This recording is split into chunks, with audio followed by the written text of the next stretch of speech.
Hi hello welcome to new பிகைரா channel.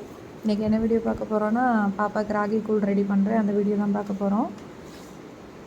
Ragi முன்னாடி நாளே ஒரு ஸ்பூன் எடுத்து நான் ஊற வச்சுருக்கேன். அது கூடவே ஒரு பாதாமும் ஊற வச்சுருந்தேன். அது தோல் எடுத்துகிட்டு அதையும் இது கூட போட்டு ஒரு 4-5 டைம் வாஷ் பண்ணி எடுத்துக்கலாம். நான் ராகி கூழ் தான் ராகி கூழ் பாலில் தான் ரெடி பண்ணுவேன். ராகி பவுடரில் ரெடி பண்ண மாட்டேன். ஏன்னா அது கொஞ்சம் பயம் எனக்கு, பாப்பாவுக்கு டைஜஷன் ஆகாமல் போயிட்டு போகுது அப்படிங்கிற. நான் ராகி பால் எடுத்து தான் கொடுப்பேன்.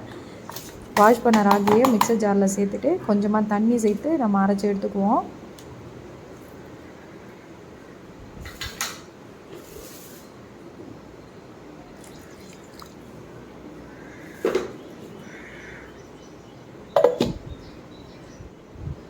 அரைச்சி எடுத்ததுக்கப்புறமா அந்த பால் நம்ம வடிகட்டி எடுக்கணும்.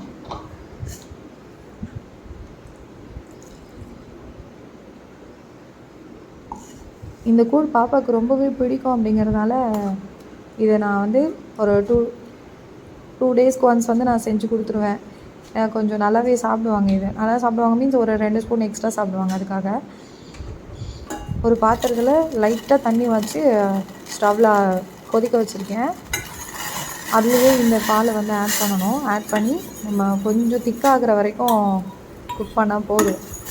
ரொம்ப தண்ணியாக இருந்துச்சுன்னா அது அவங்களுக்கு வயிறு நிரம்பாது. அதுவும் இல்லாமல் அவங்களுக்கு தேவையான சத்தும் உள்ளே போகாது. அதனால் கொஞ்சம் திக்காகவே நம்ம கொடுக்க ஆரம்பிச்சிடலாம். இப்போது ஏன்னா பாப்பாவுக்கு 7 months கம்ப்ளீட் ஆகிடுச்சு. அதனால் இப்போது அந்த மாதிரி ஸ்டேஜில் தான் கொடுக்குறோம். நாங்கள் நல்லா திக்காகிடுச்சு. இந்த டைமில் எடுத்துகிட்டு நம்ம பாப்பா கொடுத்துடலாம். நான் எவர்சில்வர் பாத்திரத்தில் தான் நான் கொடுப்பேன் பாப்பாவுக்கு. நான் பிளாஸ்டிக்லாம் யூஸ் பண்ண மாட்டேன். அதேமாதிரி அதுக்காக தனியாக பவுல்லாம் கொடுக்கறது கிடையாது. அவளுக்குன்னு ஒரு கிண்ணம் இருக்குது. அந்த கிண்ணத்தில் தான் நான் வச்சு கொடுக்குறது. பாப்பாவும் நல்லா என்ஜாய் பண்ணி சாப்பிட்டாங்க. இந்த வீடியோ உங்களுக்கு யூஸ்ஃபுல்லாக இருக்கும்னு நினைக்கிறேன். தேங்க்ஸ் ஃபார் வாட்சிங். சப்ஸ்கிரைப் பண்ணிக்கோங்க நம்ம சேனலை.